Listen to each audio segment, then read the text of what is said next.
Bom, boa noite então a vocês, Ana e Tainá. Sejam bem-vindos à nossa aula IDPP do dia 24 de maio, às 9h05 da noite. De praxe, né, a gente vai fazer uma pequena recapitulação da matéria que foi falada anteriormente, né, com vocês, para depois dar sequência à aula.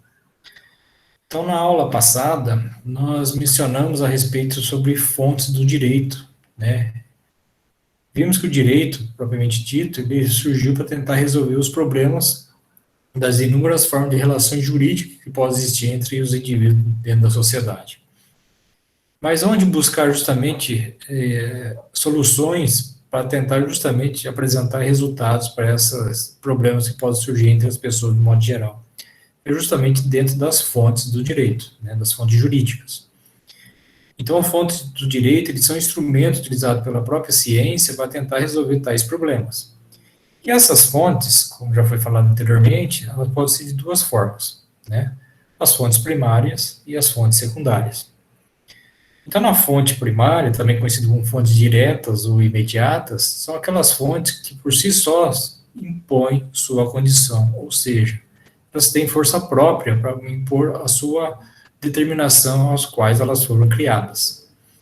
Já as fontes secundárias, também conhecidas como fontes indiretas ou imediatas, estas, por si sós, não têm essa força de imediato, ou seja, elas têm uma relação de dependência em relação às anteriores, ou seja, em relação às fontes primárias.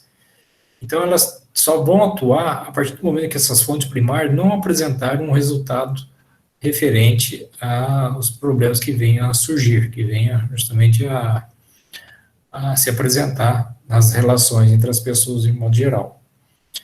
Então, elas têm uma função secundária, por o próprio nome já diz, ok? Destaques e ganhos de fontes primárias, ou fontes diretas ou imediatas, as leis e os costumes.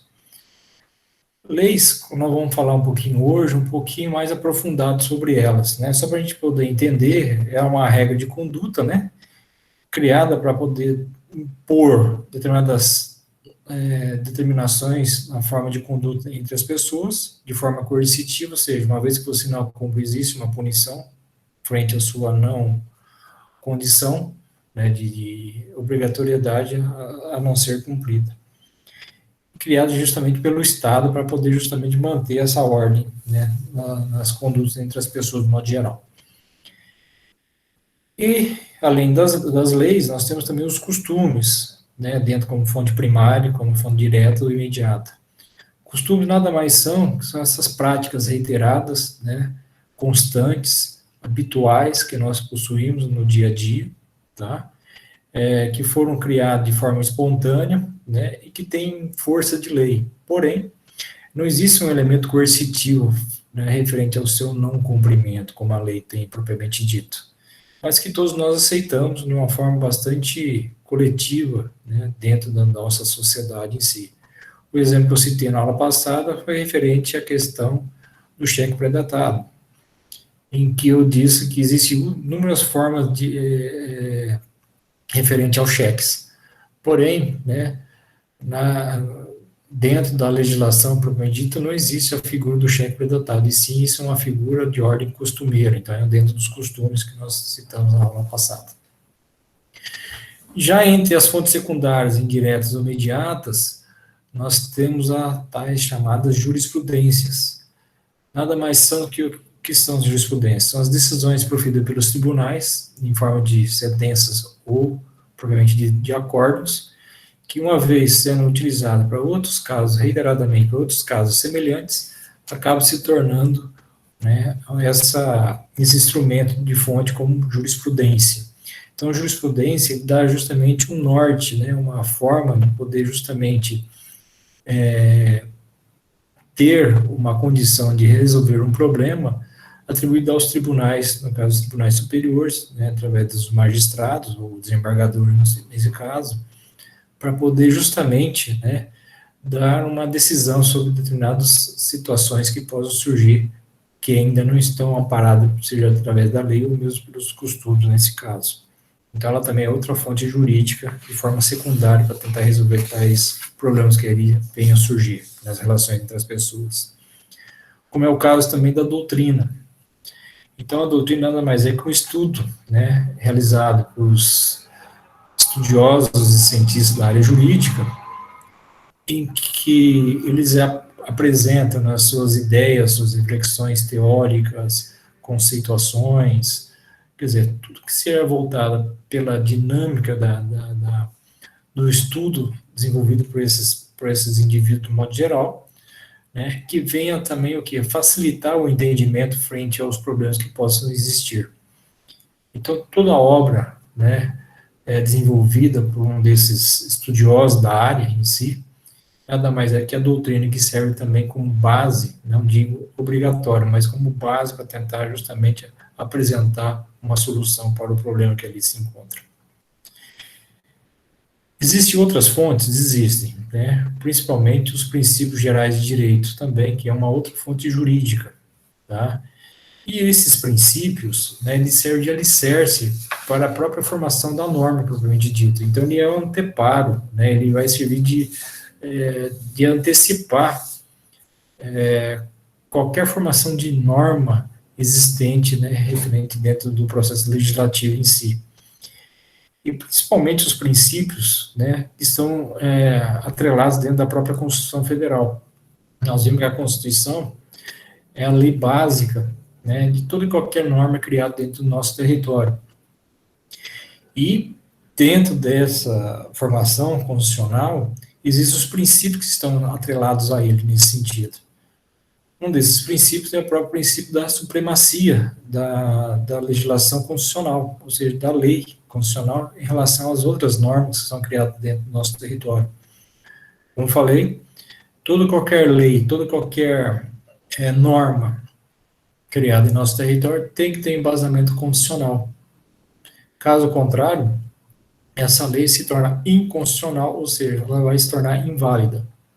Então, é um princípio que deve prevalecer sobre os demais, que é a supremacia da nossa Constituição em relação a qualquer outra norma criada dentro do nosso território. Além disso, existe também o princípio da legalidade, que foi falado anteriormente, né?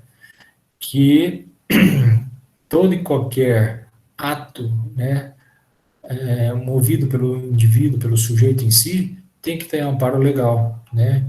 Então tem a seguinte condição: ninguém será obrigado a fazer ou deixar de fazer alguma coisa, senão em virtude de lei. Então diz respeito à própria obediência dentro da lei, propriamente dito, né? E essa lei nós já mencionamos que ela divide tanto no âmbito público como no âmbito privado, né, referente dentro das normas que estão amparadas dentro da legislação em si. Existe também o princípio da igualdade e isonomia, né, dizendo que todos são iguais perante a lei, né. Então, é um outro princípio constitucional que também deve ser devidamente respeitado. Aí vem outras, né, o princípio da ampla defesa, o princípio do contraditório, né, da proporcionalidade, né, e o princípio éticos e morais também que estão atrelados dentro da própria Constituição Federal também, né, que são modos de conduta que cada um de nós devemos seguir. Existe também um princípio que molda a nossa Constituição, para ela ser uma Constituição uma Constituição cidadã, na verdade, que é o princípio da dignidade da pessoa humana, né, que é um valor próprio, né, inerente ao indivíduo, né, e que mantém todos os direitos fundamentais do indivíduo propriamente dito, né, desde o direito à vida. Então, a dignidade da pessoa humana está atrelada desde o primeiro artigo, né, da nossa Constituição, através do seu inciso 3º, né, e que a própria Constituição já menciona esse artigo dentro da dignidade da pessoa humana, né, como um fundamento da própria República também. Então, ele dá um valor central, né, a essa condição voltada à própria personalidade da pessoa humana nesse sentido, né. Nessa condição, então, a questão da dignidade da pessoa humana, né, encontra seu próprio sentido do ponto de vista da partida de uma interpretação normativa também, né.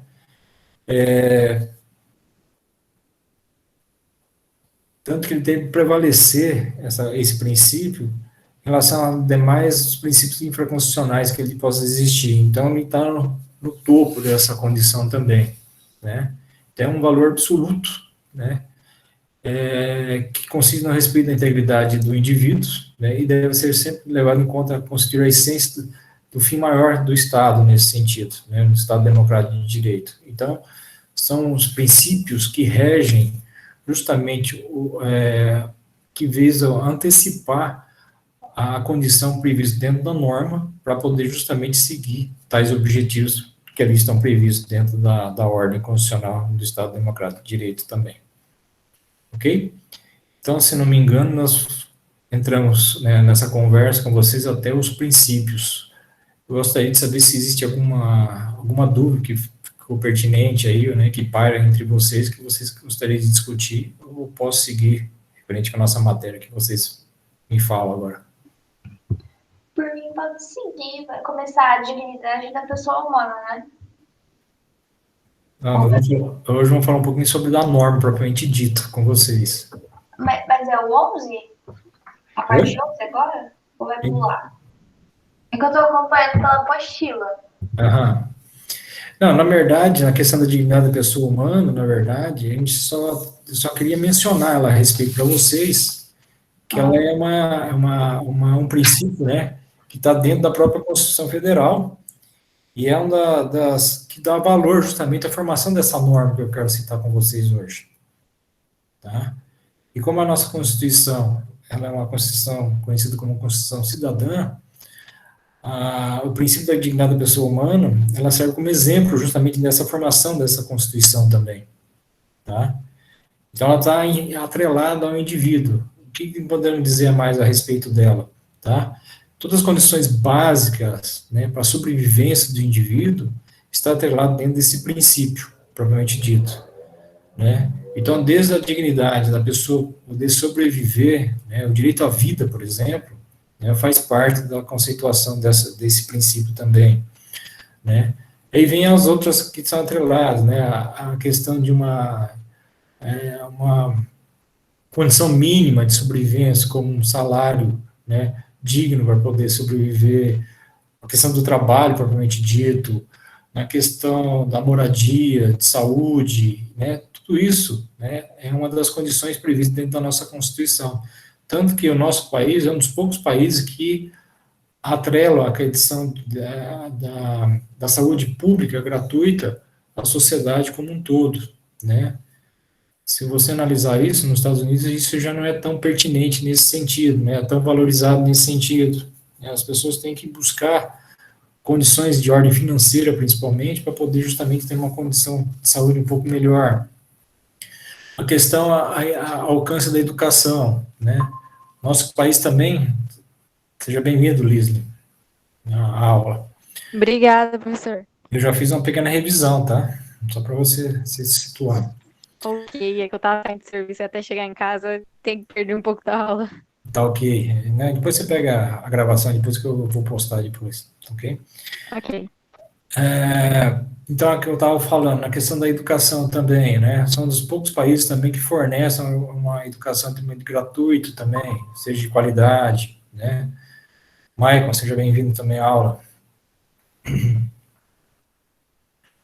Então, são das coisas que estão justamente dentro desse princípio da dignidade da pessoa humana, né? Que eu falei agora há pouco. É lá que dá molde à nossa própria Constituição e que vai reger justamente a formação de outras normas que vão trabalhar com vocês daqui para frente também nesse sentido. Tá bom, Ana? Então, é só simplesmente para você ter esse entendimento porque a existência desse princípio que está justamente atrelado dentro da nossa Constituição em si. Isso foi claro para você? Foi? Tá bom. Tá bom? Qualquer coisa, você dá uma olhadinha lá depois, a gente pode depois elucidar qualquer outra dúvida que você tenha. Ok? Ok. Bom, e agora eu vou falar um pouquinho da norma, né? Na verdade, vou tentar expor aqui para vocês um slide aqui do PowerPoint. Não sei se vocês vão conseguir enxergar, deixa eu ver se eu consigo colocar aqui. Só um pouquinho só.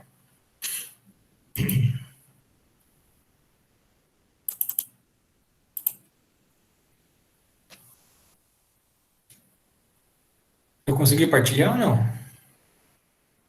Conseguiu. Sim. Mas eu não apareço não, né? Pra gente ainda aparece. A sua imagem, acho que pra mim sumiu. É isso que eu tô tendo esse probleminha aqui. Não sei por que a minha imagem não aparece. Mas tudo bem.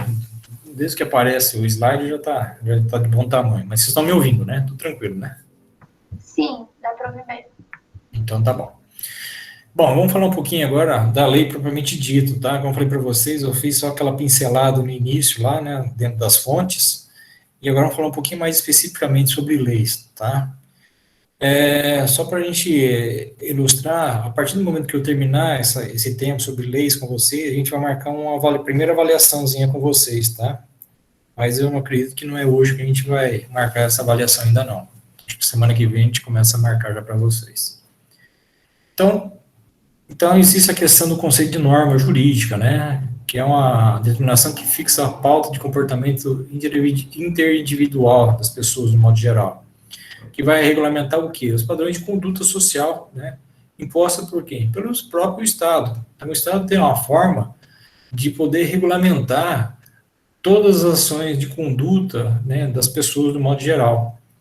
Então, ele vai tratar da questão, né, própria do direito objetivo. Como nós já vimos, direito objetivo é a norma de agir de acordo com a norma propriamente dito.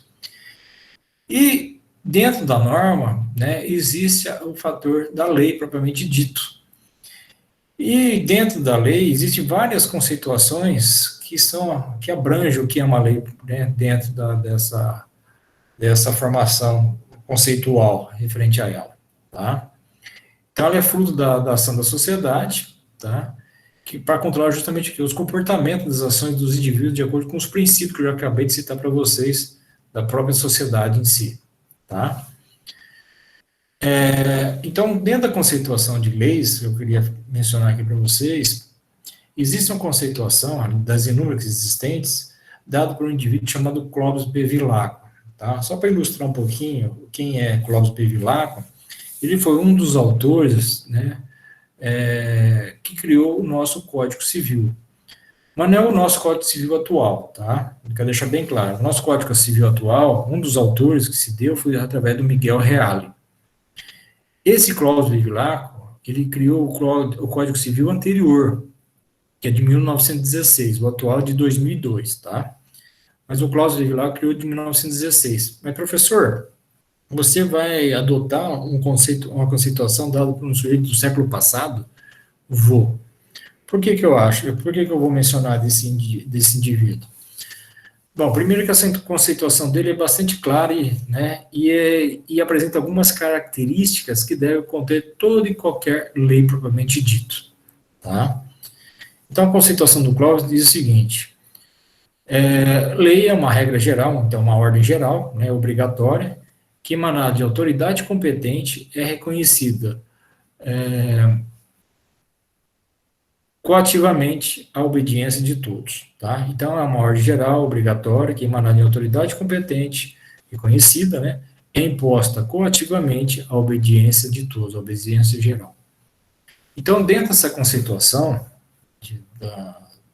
de lei, através do Clóvis, a lei apresenta algumas características que deve conter em toda e qualquer lei propriamente dito, né, para ter a sua consistência, né, referente à sua imposição. Primeira delas, regra geral, tá? Então, ela é uma ordem que vale para todos, então tem um caráter de universalidade, abrange a todo e qualquer indivíduo, inclusive aquele que a cria, na verdade, tá? Então, vai sucumbir a todas as suas determinações, a toda a sua ordem que ali impõe, sem qualquer distinção, né? Então, o direito da igualdade, da isonomia também está prevalecendo nesse sentido também, esse princípio, né? Então, vai sucumbir todos frente às suas determinações que ali estão previstas. Então, vale para todos. Como falei, tem um caráter de universalidade referente às suas determinações. Então, a primeira característica que deve conter toda e qualquer lei, propriamente dito. Segunda característica, ela é emanada de autoridade competente, ou seja, tá? essa autoridade competente que se refere à legislação, à lei propriamente dita, é fruto das ações do povo, ou seja, a própria população, a própria sociedade tem a força que a lei determina, né? Tem a autoridade de competência que a lei determina. Lógico que essa competência, né, deve, a partir da população, da sociedade como um todo, tem que ter uma legitimidade de representatividade, de representação. E essa representação, né, é legítima a partir do momento, né, que é dada pela própria atribuição da legislação através da nossa Constituição Federal, que é através do poder legislativo. Então, o poder legislativo é a representação dessa força da sociedade como um todo, né, através da representação dos seus representantes legais, seja em qual for a esfera, seja no âmbito federal, estadual ou mesmo municipal. Então, existem 3 esferas de representatividade no poder legislativo atribuído pela força da população como um todo. Na esfera federal, existe o Congresso Nacional, né, que é formado por 2 casas, por isso que ele é conhecido como bicameral. Quem é essas 2 casas que formam o Congresso Nacional? Justamente o Senado Federal e a Câmara dos Deputados Federais. Tá? Então, na esfera federal, que abrange todo o território nacional, na criação da legislação em si, é formado pelo Congresso Nacional, então, por 2 casas, pelo Senado Federal e pela Câmara dos Deputados Federais. Já no âmbito estadual, ela é formada pela Assembleia Legislativa, tá? Pela representatividade dos deputados estaduais. Então, dentro do nosso estado, nós temos a Assembleia Legislativa do Mato Grosso, tá? E seus representantes através dos deputados estaduais, que ali se encontram. E no âmbito municipal, pela Câmara de Vereadores, ou pela venerância desses representantes legais dentro do município, que são os vereadores. Então, esse são as camadas, né, do poder legislativo dentro do nosso território, seja no âmbito federal, estadual ou mesmo municipal. Vamos falar, na esfera federal, através do Congresso, através do Senado e pela Câmara dos Deputados Federais. No campo estadual, pela Assembleia Legislativa, e no municipal, através da Câmara dos Vereadores, nesse sentido. Ok? Então, essa é a composição do nosso poder legislativo. E, por último, como característica, né, referente à questão da formação da lei, nós temos que ela dizendo o seguinte: ela é imposta coativamente à obediência de todos. Então, existe dentro da própria lei a questão, né, de você obedecê-la através de um elemento coercitivo que ali existe. Qual é? É a punição. Então, aqueles indivíduos que corromperem, né, ou forem contrários que a lei determina, pode sofrer o quê? Uma consequência, que seria o quê? A sua penalidade prevista, a sua sanção. Então, todos aqueles indivíduos que não cumpriram o que a lei determina, vai sofrer esse elemento coercitivo determinado pela sua penalidade, pela sua punição. Ok? Imagina o seguinte, né? Se tendo a punição, muita gente já não a cumpre, imagine não tendo. Então, esse é o elemento que faz você ser obrigado a cumprir o que é determinado pela própria lei, propriamente dito, que é a penalidade, que é a sanção que está prevista em toda e qualquer lei, nesse sentido. Será que pode existir alguma lei que não cumpra justamente, através desse elemento coercitivo, o seu cumprimento? E fica difícil a gente poder justamente narrar algo nesse sentido, né? Então, imagina uma lei que é criada e não tem um elemento que impõe uma condição de obrigação de cumpri-la.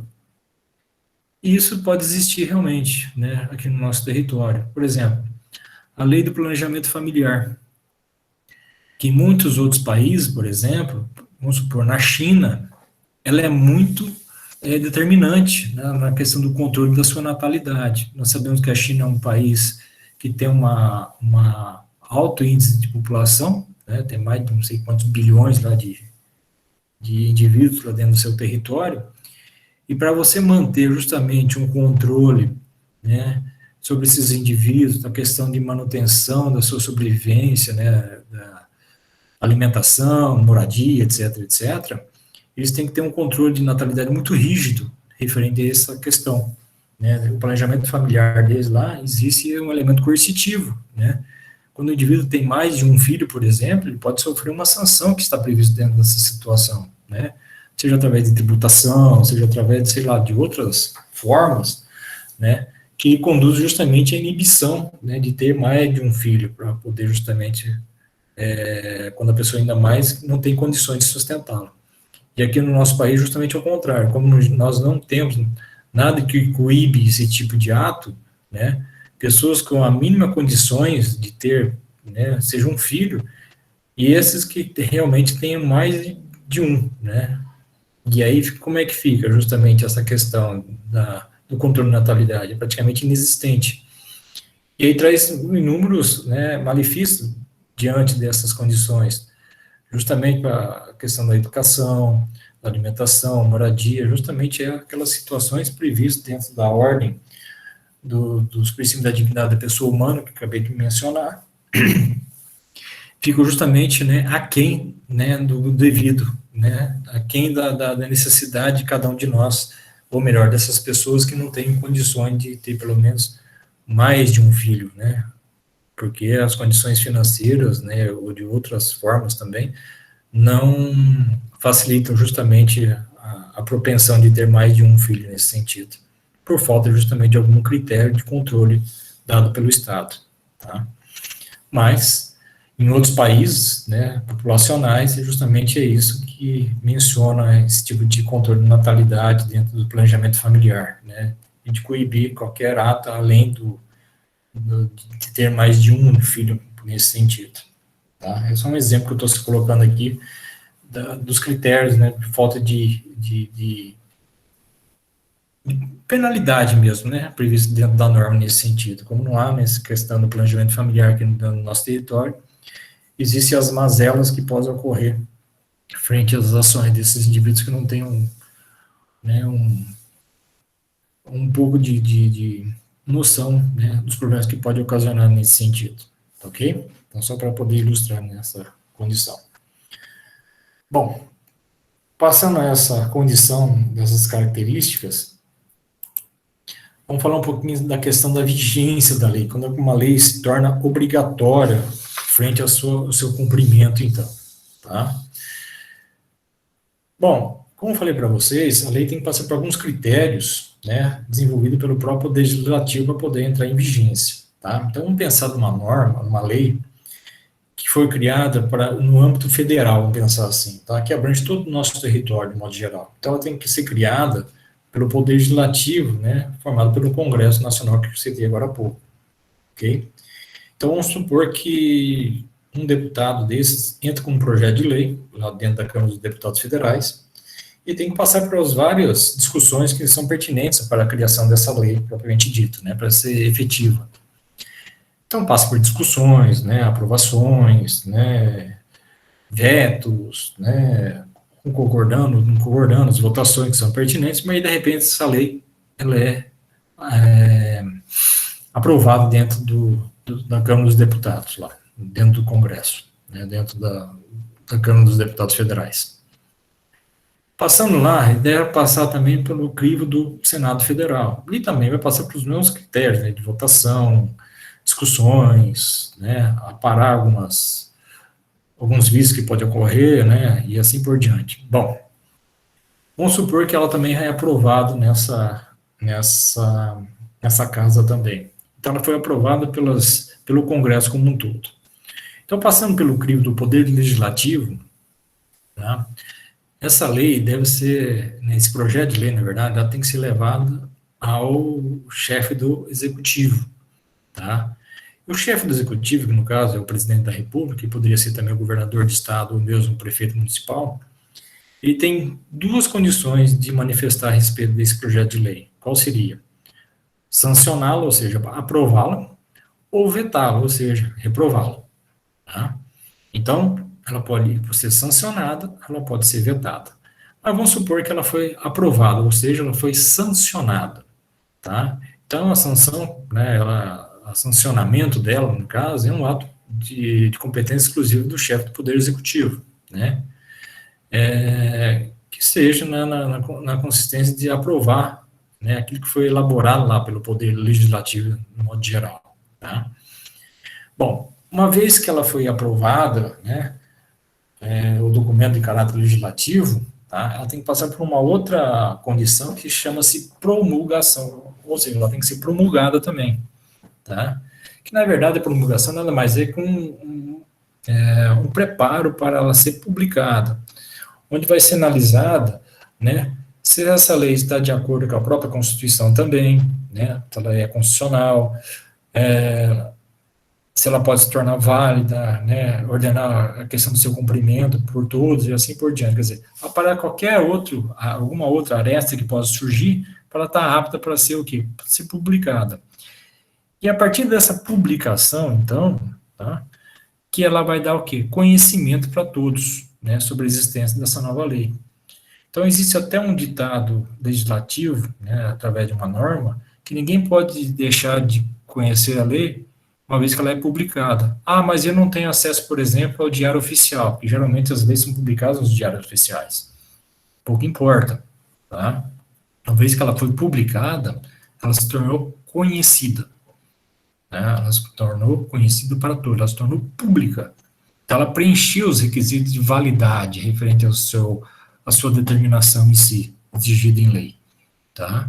Então, toda lei, ela passa por esses crivos todos. Uma vez cumprido todas as etapas, ela já o que? Tornou pública, tornou conhecida. Mas ela entrou em vigência ainda? Bom, aí que vem a discussão daí para frente, tá? É a partir do momento que ela é publicada que a gente começa a analisar se ela vai se tornar vigente, ou seja, obrigatória frente às suas determinações. Bom, como é que a gente vai analisar nesse sentido? Isso vai depender do próprio legislador. Em que sentido? Se a lei é ou não é, complexa referente à sua determinação. Ou seja, quando a lei é entendida com baixa complexidade, né, ela é pouca complexa para o seu cumprimento, ela pode ser determinada de imediato. Então, o legislador pode manifestar isso de forma expressa, essa condição, ou seja, escrita na própria lei, determinando na própria lei, dizendo que esta lei entrará em vigência na data de sua publicação. Então, nessa condição, o legislador manifestou de forma expressa, quer dizer, escrito na lei, ele entendeu que aquela lei é de baixa complexidade e pode ser cumprida a qualquer momento, a partir do momento que ela é publicada. Então, vamos supor como exemplo, né, só para a gente poder ilustrar essa condição aqui para vocês. Então, a partir do momento que cria-se uma lei, né, que é necessário que a partir do momento, né, que você for fazer qualquer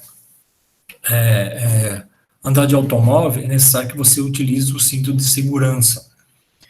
Como já tem a existência do cinto de segurança em todo e qualquer automóvel, nesse sentido, qualquer carro nesse sentido, ele pode ser determinado imediatamente, a partir do momento que foi criada a lei, né, a partir da sua publicação.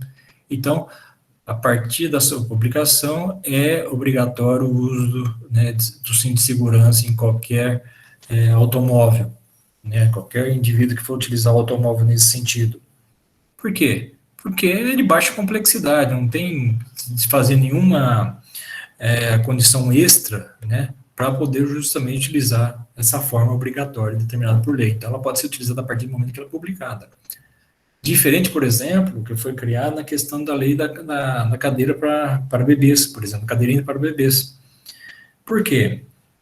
Né? O legislador entende que isso é uma situação um pouco mais complexa para poder tornar obrigatório imediatamente. Então, não sei qual foi o prazo, que não me recordo agora, mas vamos supor que a utilização das cadeirinhas para os bebês dentro dos automóveis seja utilizada 60 dias após a sua publicação, por exemplo. Estou colocando só para uma maneira hipotética aqui, só para a gente poder ilustrar. Então, foi o prazo estendido a partir da sua publicação, esse prazo de 60 dias, de maneira expressa também. em que o legislador entendeu que é necessário dar um tempo para que os indivíduos pudessem se adequar à nova realidade. Por quê? Porque existe a questão, né, financeira que tem que ser compreendido também, porque nem todos poderiam ter condições de comprar imediatamente uma cadeirinha. As próprias empresas ou fábricas também têm que se adequar pela demanda que vão ter para poder justamente fabricar as tais cadeirinhas também. Então, é necessário estender esse prazo para justamente para as pessoas poderem se adequar a essa condição. Isso vale para qualquer outra situação, né? Só para vocês terem uma ideia, o nosso Código Civil atual, que eu acabei de mencionar, em 2002, porém, né, ele foi publicado em 2002, porém, sua vigência só se ocorreu em 2003, quer dizer, um ano após a sua publicação. Por quê?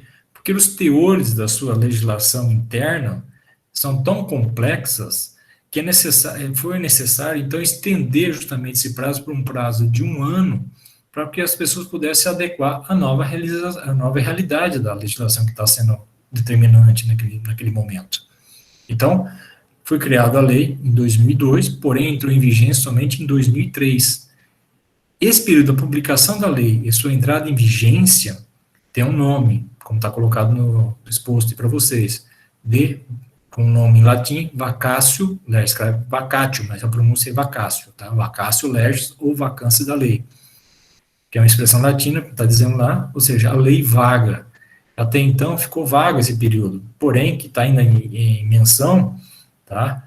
É a lei anterior ainda, tá? Só para ilustrar essa condição, tá? Porque a lei só perde sua vigência através da revogação, através de uma lei nova, que venha a revogá-lo, ou então por prazo determinado, com uma medida provisória, por exemplo, tem um prazo, né, esporádico, quer dizer, determinante referente à sua vigência, tá? Então, para que serve o vacatio legis? Serve para as pessoas poderem se adaptar à nova legislação, que está sendo, né, determinante a partir do momento que ela foi estipulada. Então, está dizendo lá, vacatio legis é uma expressão latina que significa vacância da lei, ou seja, a lei vaga. É o prazo legal que uma lei tem para entrar em vigor.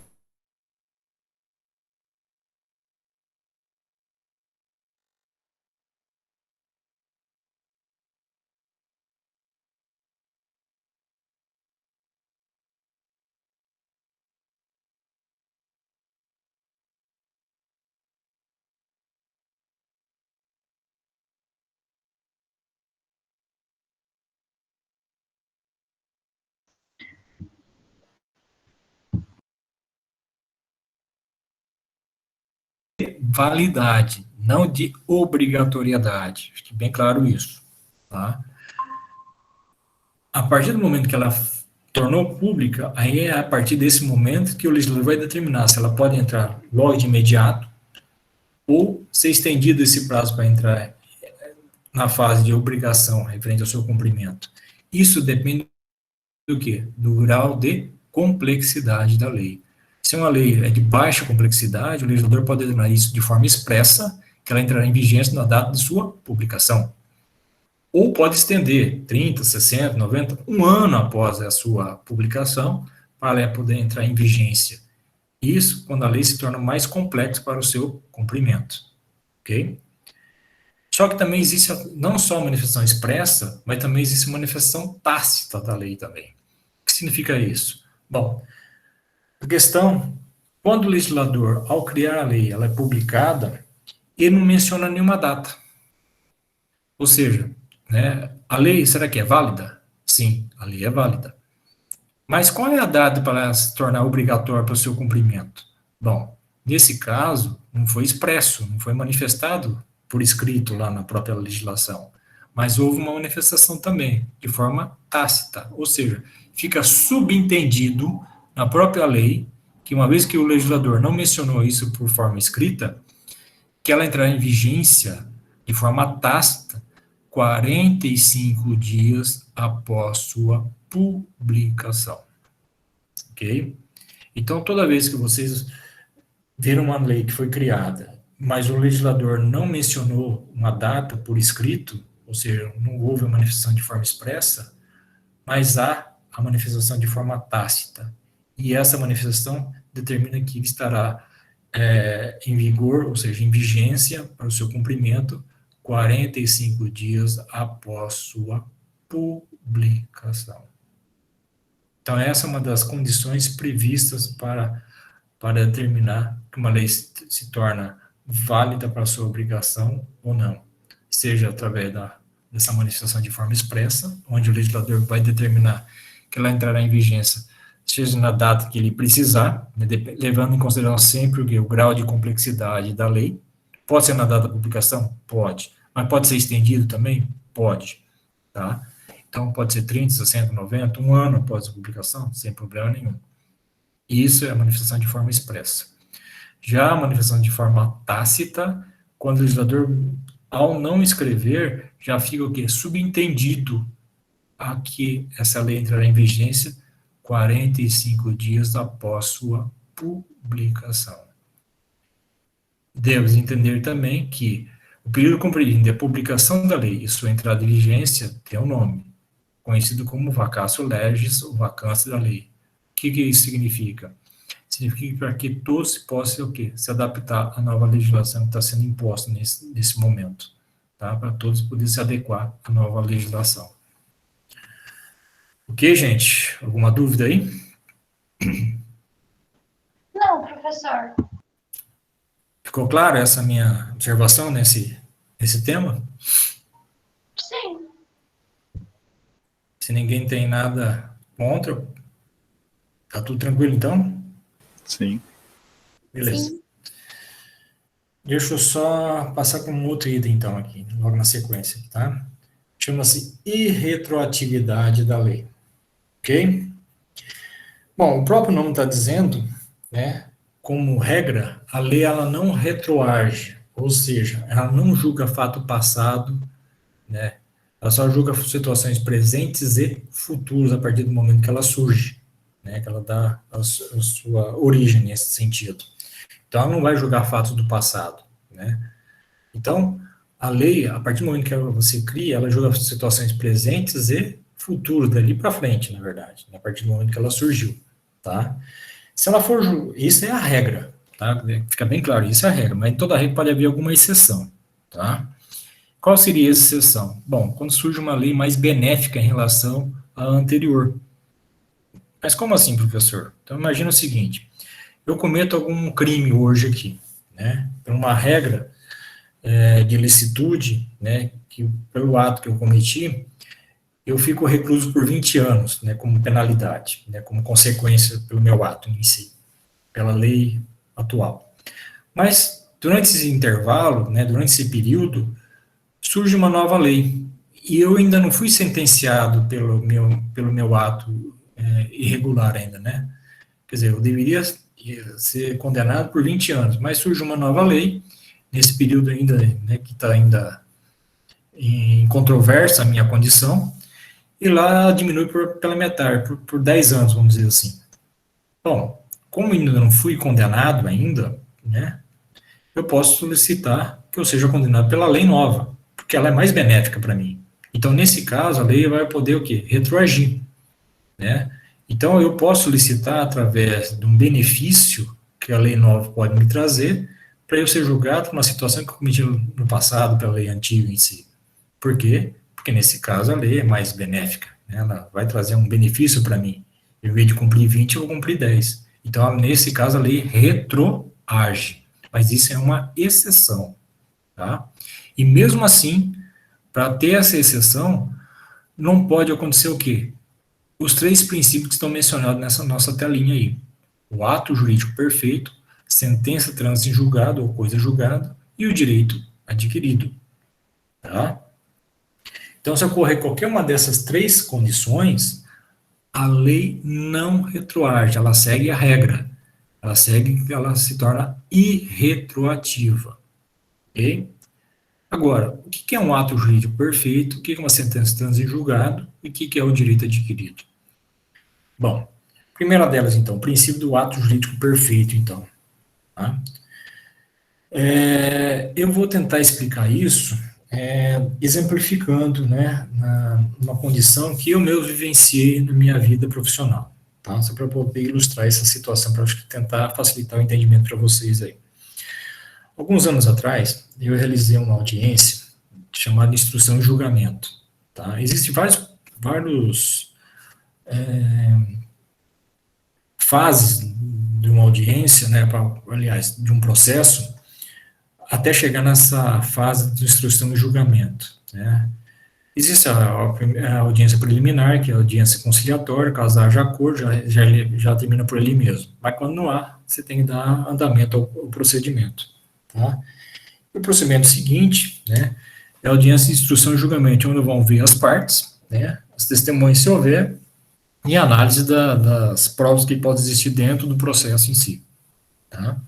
E essa era uma audiência, só para ilustrar, de indenização por acidente de trabalho, tá? Ocorrendo na vara civil, né, na comarca da Barra do Bugres, que ocorreu isso aí. Tá? Eu fui como representante, né, como advogado da empresa Ré. Tá? A empresa tinha um funcionário que sofreu um acidente de trabalho e acabou falecendo nesse acidente de trabalho. E a família entrou com uma ação indenizatória, né, solicitando justamente o reparo do dano causado à perda do doente, nesse sentido. E a ação era bastante alta, né, em termos de indenização. E eu fui, na verdade, como substituição de um colega que eu não podia, que estava em outra audiência, ele me pediu para eu substituir naquele momento, né? Mas eu já trabalhava, eu já conhecia a empresa também, sem problema nenhum. Eu sempre substituía e fazia essas audiências para ele nesse sentido. Ele trabalhava no mesmo escritório. E a empresa foi representada através de um preposto, né, devidamente constituído, e a parte autora, né, através dos seus representantes legais, da família, lá no caso, né, advogado, testemunho, etc., também participando da audiência. Chegou a audiência inicial, né, o início da audiência, a juíza, no caso, na época, né, faz a abertura da audiência, né, falando dos fatos que eles ocorrem dentro do processo, e ela constatou que o representante legal da empresa na qual eu era advogado não estava devidamente constituído para poder fazer a representação da empresa, alegando que faltava justamente a carta de preposto dele, na verdade, otorgada pelos diretores da empresa, ou seja, faltava uma autorização, faltava tipo como vou dizer, uma procuração, né, dos seus diretores, que eram os representantes legalmente constituídos, através do ato constitutivo, do estatuto da empresa, e eles não otorgaram justamente essa procuração otorgou para o gerente, só que o gerente não otorgou para esse preposto que ele estava para representar a empresa propriamente dita. E a juíza, ao analisar esse fator, o que ela está determinando? Né? A sentença de revelia contra a empresa. O que seria essa revelia? Tudo que era constituído, né, alegado contra a empresa era dado como verdadeiro, ou seja, toda a indenização alta que estava sendo pleiteada pela parte autora ia dar por completo, sem a gente poder se manifestar, porque a gente não estava devidamente, o representante da empresa não estava devidamente constituído para poder estar ali, ou seja, a empresa não estava.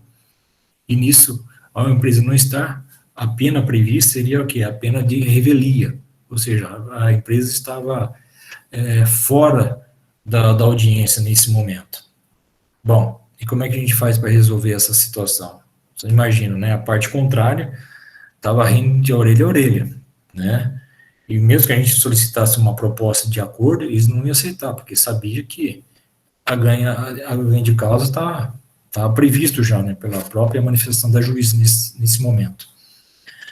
Bom, e não adiantava também entrar em contato com a empresa, que eu tentei no imediato, porque eu solicitei o prazo para a juíza, ela me concedeu 15 minutos apenas, né, para poder justamente tentar resolver tal condição, né, ou juntar a documentação que fosse necessário, mas a empresa, né, a matriz da empresa ficava fora da comarca da Barra do Bugres, era uma sexta-feira à tarde, nenhum dos representantes legais estava já dentro da própria empresa para poder, né, manifestar algo também nesse sentido. Bom, está praticamente por completa a perda desse processo. Mas por que que eu estou falando justamente nesse sentido? Para tentar justificar o que que é um ato jurídico perfeito. Um dos ditados, né, que a gente tem que analisar dentro do direito é você analisar o próprio processo, tá? O próprio processo é o mundo jurídico, é tudo que, se tiver que se manifestar, está no processo, né? Pouco importa as manifestações externas, né? Eu acho que, né, os achismos da vida, o que vale está dentro do processo, como prova, como documentação, expressão das pessoas e etc, etc. E eu solicitei a própria juíza para poder justamente, né, analisar o processo para ver se achava alguma condição para poder reverter essa situação que estava colocada em pauta lá para nós. E acabei achando. Aleguei que a parte ré, né, deveria, como foi colocado pela petição inicial na parte autora, que deveria manifestar pessoalmente sobre o processo. E quando a parte, né, solicitou a citação, que a citação seria um dos procedimentos, primeiros procedimentos que tem dentro de um processo, né, onde a pessoa é chamada para tomar conhecimento que existe algo contra ela, nesse sentido, no caso, a pessoa jurídica, no caso, a empresa. E quem deveria tomar ciência seria um dos diretores, e no caso não foi qualquer pessoa que o oficial de justiça encontrou na portaria da empresa, vamos dizer assim. Então entregou para o guarda, vamos dizer assim, tá? Que não era a pessoa devidamente constituída para fazer essa representação ou tomar conhecimento referente que existe algo contra a empresa propriamente dita. Isso foi constatado pela própria juíza também, que a parte ré, no caso a empresa, não foi devidamente o que citada para estar naquele processo, ou seja, não estava citada para estar naquela audiência propriamente dito. Só para vocês terem uma ideia, para chegar a essa audiência demorou-se um prazo de 5 anos para poder justamente estar ali todo mundo devidamente constituído para poder fazer parte daquela audiência. Então, desde a primeira ato, que foi a citação, até a audiência, instrução e julgamento, demorou-se um prazo de 5 anos.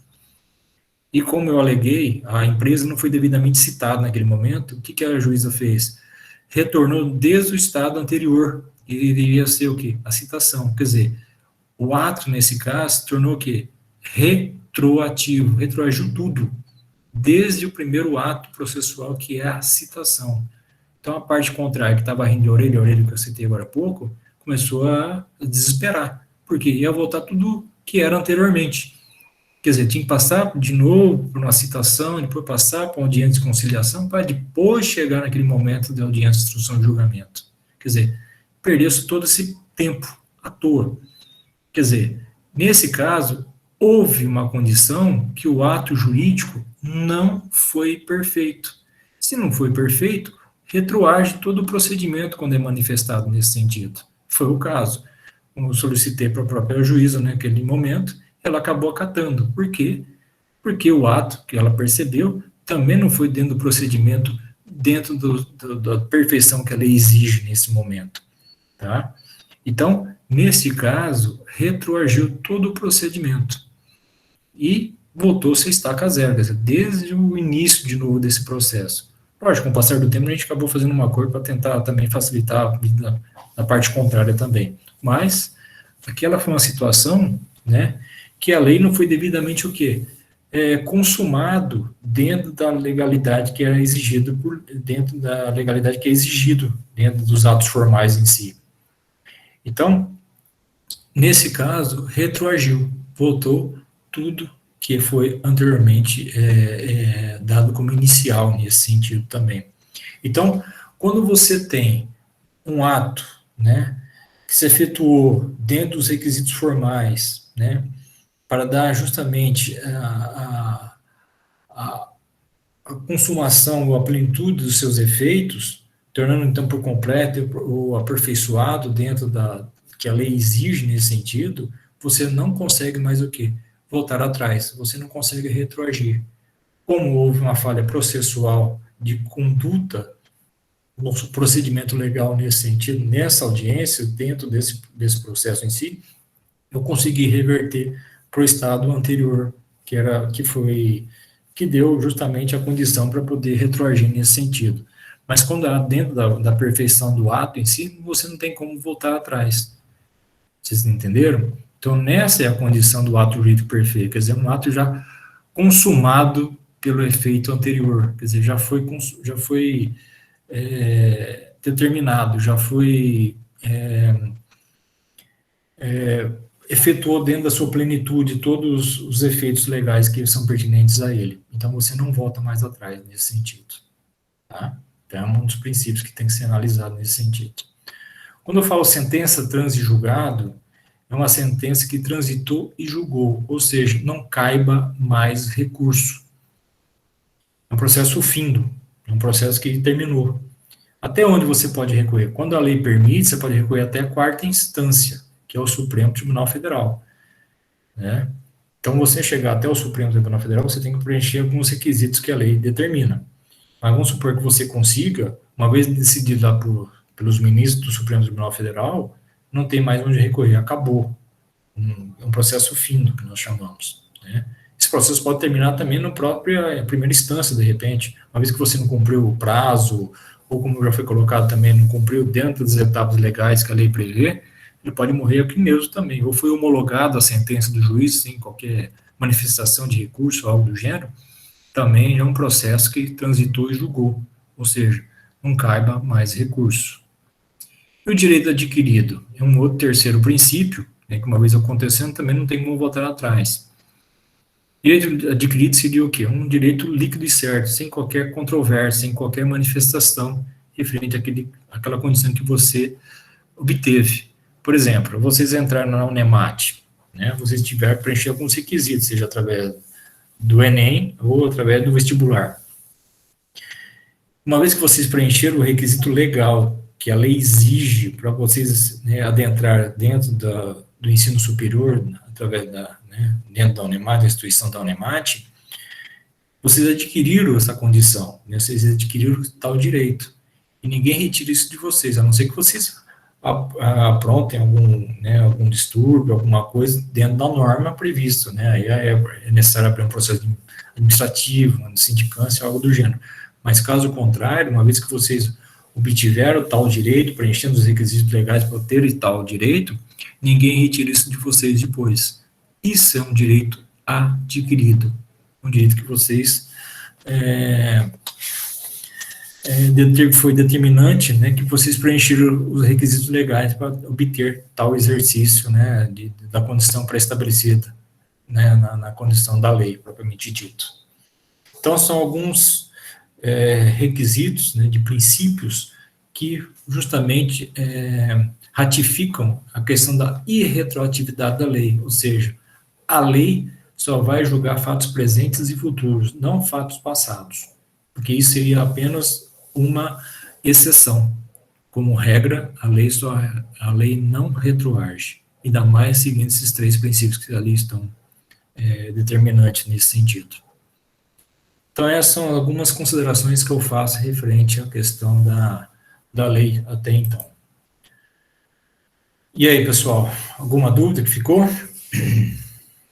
Professor, um exemplo de direito adquirido seria, por exemplo, a gente compra uma terra e faz a escrituração dela. Já foi adquirido o meu direito, correto? Ou não?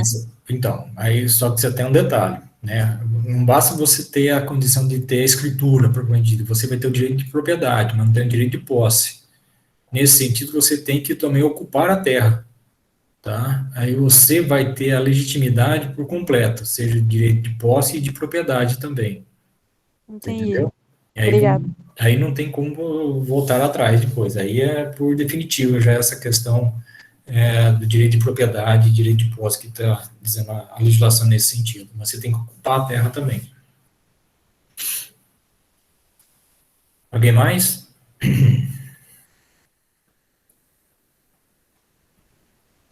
Dúvidas? Ou dúvidas? Não, professor. Acho que não. Tá tranquilinho, então? Bom, gente, então é isso por hoje, tá? Na aula que vem eu vou concluir essa parte da lei, e aí eu vou já marcar a nossa primeira avaliaçãozinha com vocês, né, dessa anuidade 1, porque a gente vai encerrando essa anuidade 1, para depois começar a falar mais propriamente dito sobre as pessoas, né? Que é a questão da responsabilidade e das personalidades que são voltadas referente à pessoa. E não vou trabalhar dentro do código propriamente dito. Ok? Ok. Se ninguém tem dúvida nenhuma, eu agradeço a presença de vocês. Eu desejo a todos um bom descanso, uma boa semana, tá? E se cuidem, tenham muita saúde. Obrigada, professor, Obrigada. também. Tchau. Boa noite. Boa Tá noite. certo? Obrigado. Então, boa noite a todos. Eu vou encerrar a gravação, tá, gente? Boa noite, então.